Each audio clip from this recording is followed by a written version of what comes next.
Hey, collectors, I've got a serious question for you. Do you suffer from hobby burnout? No? Me either. Well, let's move on then.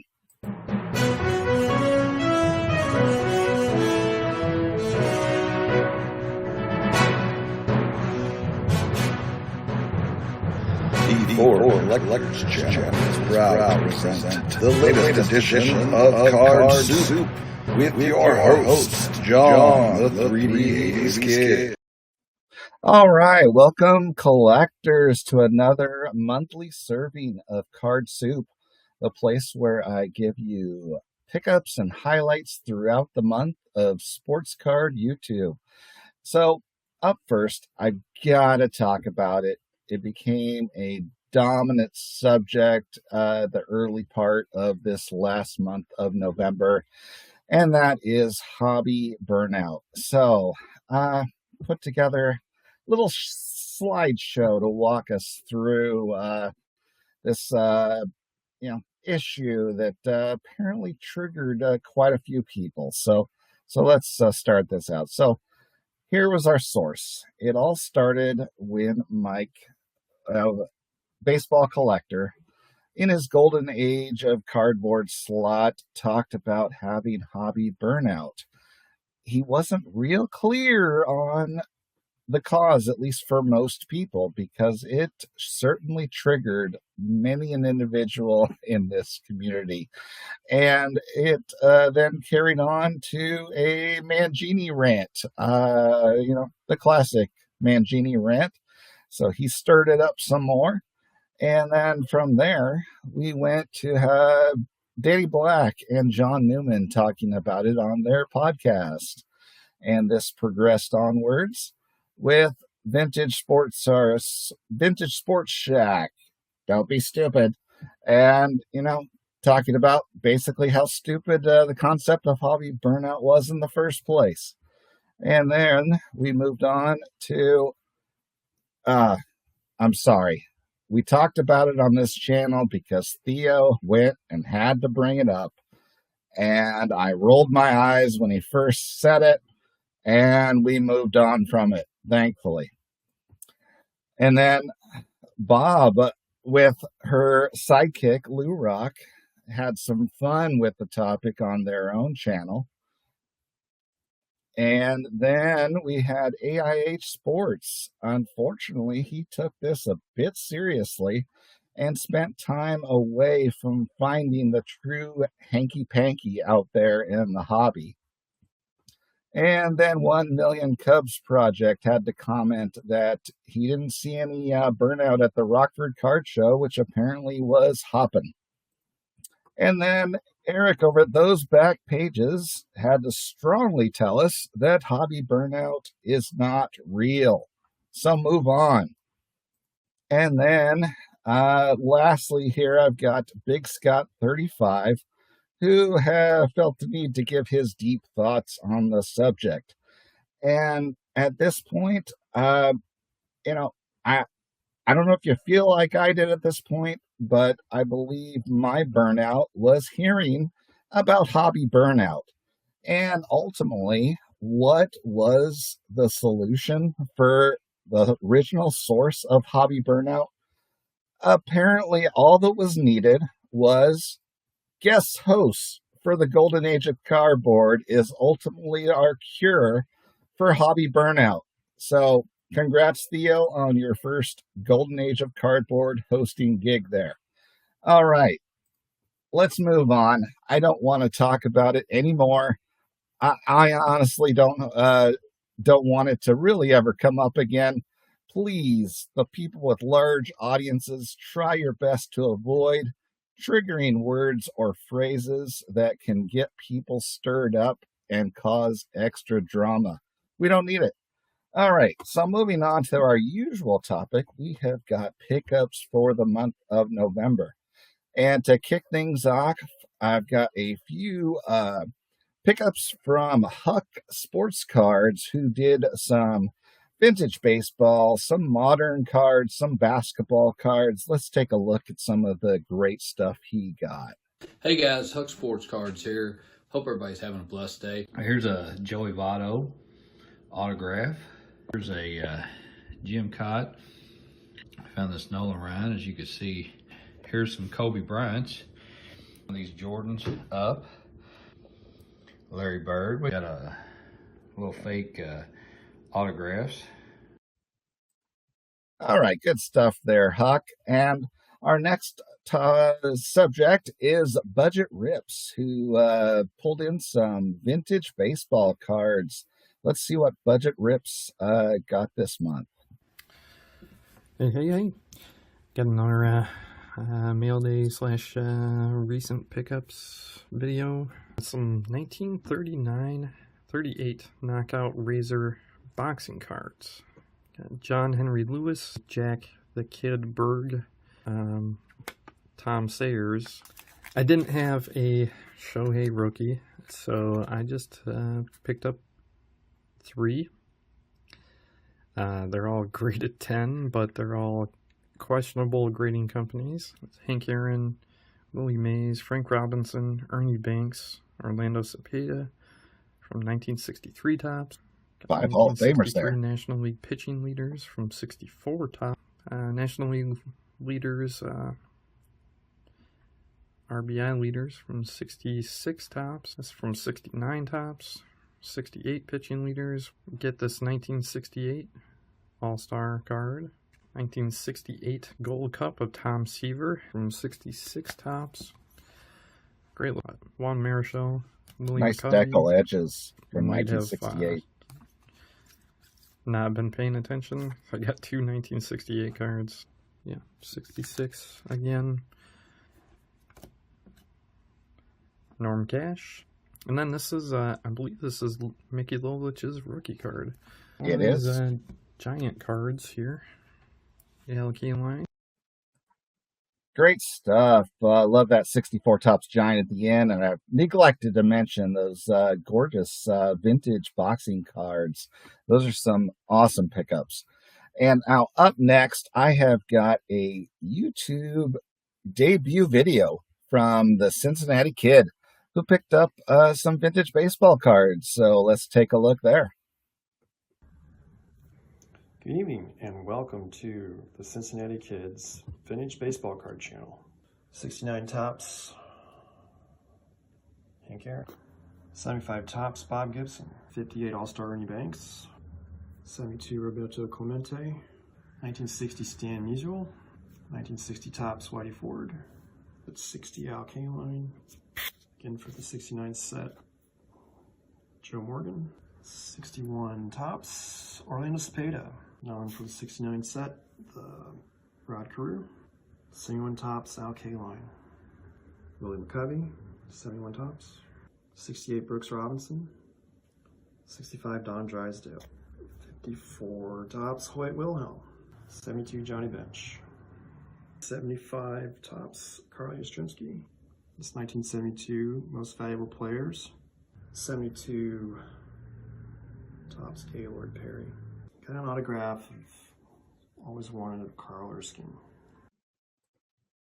Great autograph card there at the end.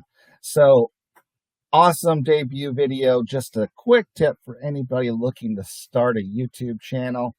Just when you're recording with your phone, for long form content, you're going to want to turn your phone horizontally, as that will give a better display for the many people who watch videos using either a computer or a television app. While that, vertical method, it works for shorts and TikTok and Instagram. It is not something you'll want to do for your long form content. As you can see my display while that video was playing. So great welcome to the community. Go ahead and head over to the Cincinnati Kid and welcome him to the Cardmunity. Up next, we have got Medford Collectibles, who added some vintage baseball and some vintage non-sport cards. Hello everyone, Medford Collectibles back here. It is late. Medford Collectibles on all the platforms. You got the 1952 Monty Irvin Redback. Next, 1964 Pops, Willie Stargell, SGC 5, 1925 W520 George Kelly. 1948 Bowman Ralph Kiner rookie card. 1952 Topps Dick Williams rookie card, SEC 6.5. Picked up this Hires root beer. The 1958 Cardo Trading Abraham Lincoln President. You got 1935 Godfrey Phillips Winston Churchill. This is actually a 1950 Maple Leaf Gum Elvis Presley, which is technically his rookie card. So you got the 1962 ABC Color Stars, PSA 7 and PSA 8. Mickey Mouse, 1930 Chocolate Rubies Verbiers. I think this is French or something. I'm not sure. Don't butcher me for not knowing. But 1936 Joe Louis rookie. 1959 Topps Stam Usual. 227 brown background. Got a Mickey Mantle. 1959 Topps. Mantle hits the 42nd home run for the Crown. Lots of great stuff from Medford Collectibles. All right, our last pickup video of the month is Hodges 1455, who picked up his first ever Gaudy card, and it is a beaut. Let's check that out. Hey everyone, this is Hodges 1455 coming at you with another video. In today's video, I'm going to be showing my first ever Gaudy card. This 1936 Gaudy Hall of Fame. And that is a beautiful card, Brian. For most of you, you might be familiar with 1933 or 34 Gaudy design. That 36, I love that one, as it is reminiscent to me of 39 play ball, only with the added facsimile signature. So great pickup there. All right, now we're moving on to our highlights of the month. And to start things off, we have got another channel debut. This would be from Card King Collectibles, who burst out of the gate with a video that has garnered nearly 1,000 views from a brand new channel. And we have yet to see where this will lead, as he has not made yet a follow-up video. Let's take a quick peek at what we've got here. Oh, hello everyone. I'd like to welcome you all to my channel and first kind of introduce myself and show off my top 5 cards in my collection. So, start out, my name is Silas and I'm a 20-year-old collector, and I've been collecting on and off since I was probably 8 or 9 years old. All right, so Silas has left us in mystery as we don't get to see his face. And the 5 cards he showed us, he actually revealed, are currently his only 5 cards. And these suckers are monsters.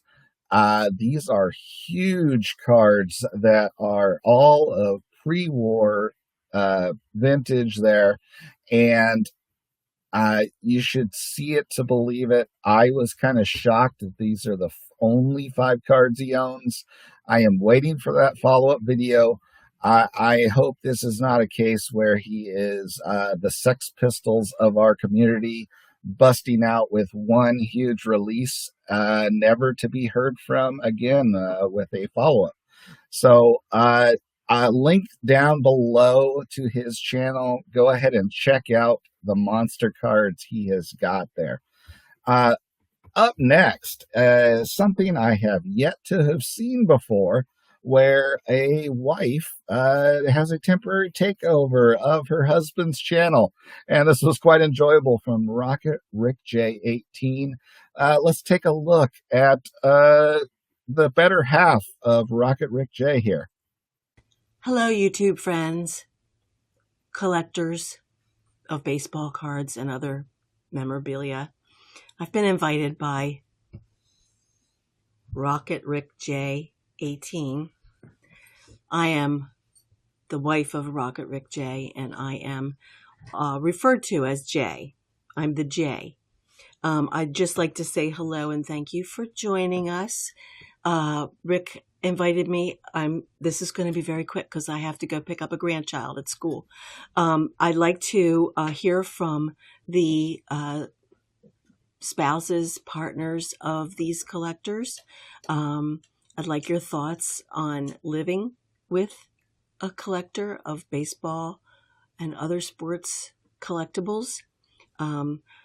Personally, I think it's a gene. I think there's a collecting gene.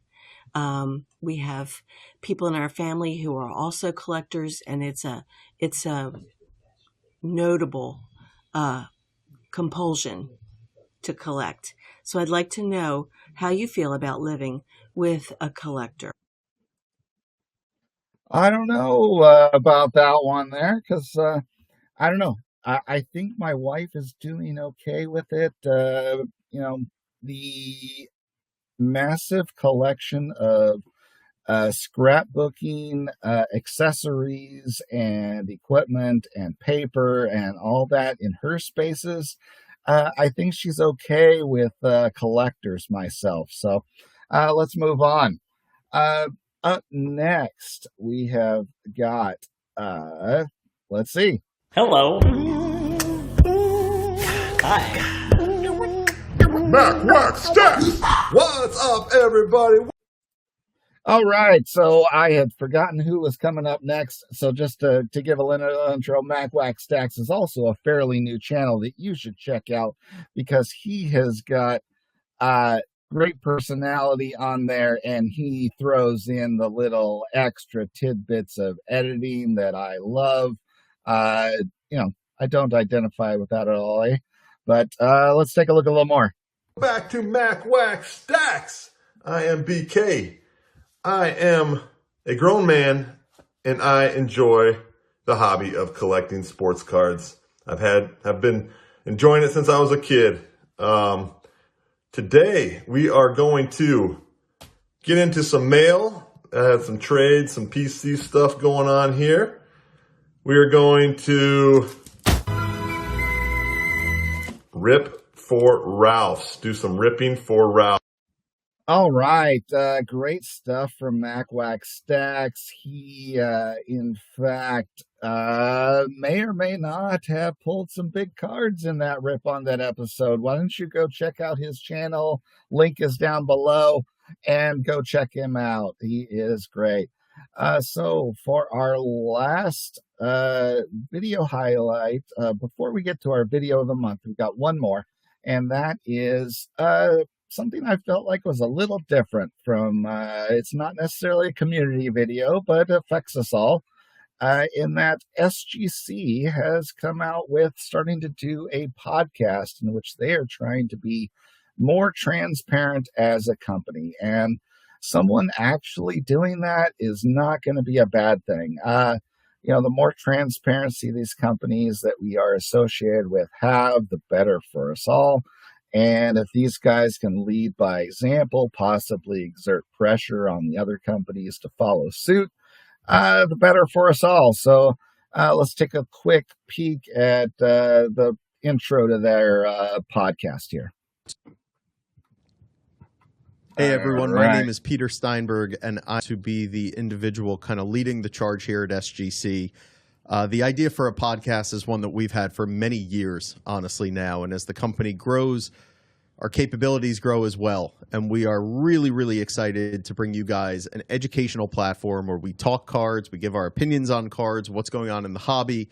We hope that you guys learn something really cool, maybe about grading or just SGC in general every episode. And we're really excited to kick off this.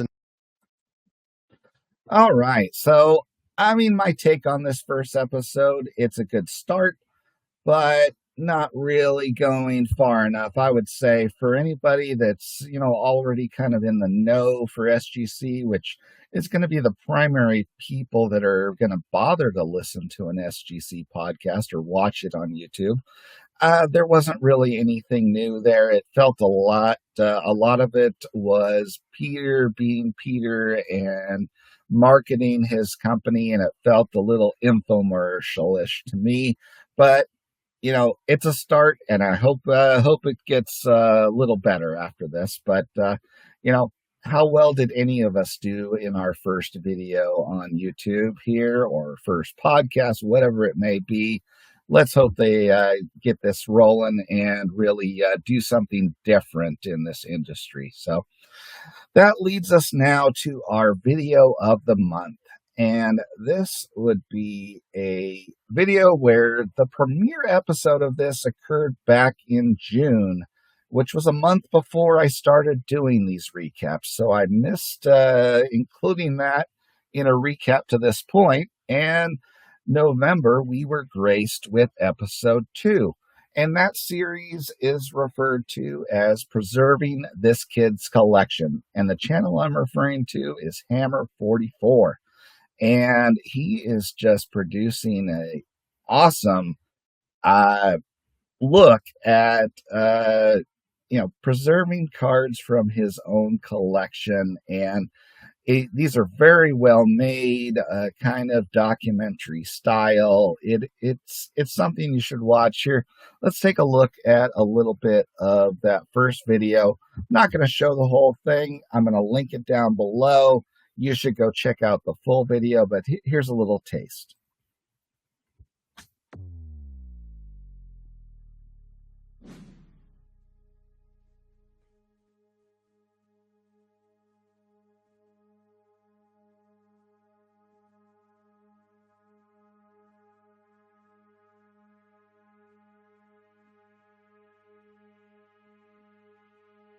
In every serious baseball card collection, there are cards whose value transcends their monetary worth. Value that goes well beyond any price guide or assessed grade. Cards that ceremoniously take a collector back to their youth and brings with them a sense of nostalgia and of how things used to be. In my collection, there are many, and each of them has a story to tell. Alright, here's the deal. Okay, I'll give you my Marrow Shell and the Tiant for your McCovey and... No. McCovey's off the table. Oh, come on, Paul, be reasonable. I am being reasonable. McCovey is off the table.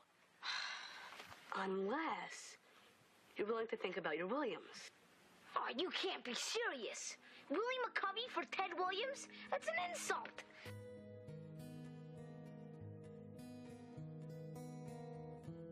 My first cards came a pack at a time, followed by trades with friends and classmates. Money never exchanged hands in the middle school card market, but nearly anything of value was used in the transfer of goods from one 11-year-old to the next. On Meatloaf Day, even half of a peanut butter and jelly sandwich could turn into something cool.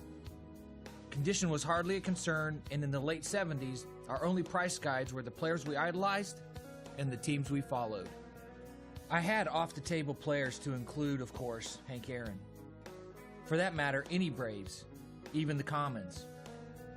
Doug treasured his Montreal Expos, specifically Gary Carter and Andre Dawson. Robbie didn't have any particular team or player, but did chase stars of the era to include George Brett, Dave Winfield, Rod Carew, Tom Seaver, Reggie Jackson, and Johnny Bench. And he always had cards I had never seen before. There's one in particular I will never forget. A 1967 Roberto Clemente. Great job, Hammer44. Be sure to watch that video in its entirety. It is really well made. Excellent job, Hammer44. So, to close things out, early signs as far as what I'm seeing in December are going to lead to me having to answer or solve a mystery. And that mystery is, who is Bradley Claus? All right. Thanks, collectors. It's been fun, but it's time for me to go. Thanks, everyone, for watching, and I will see you next time. Welcome to 4 Collectors.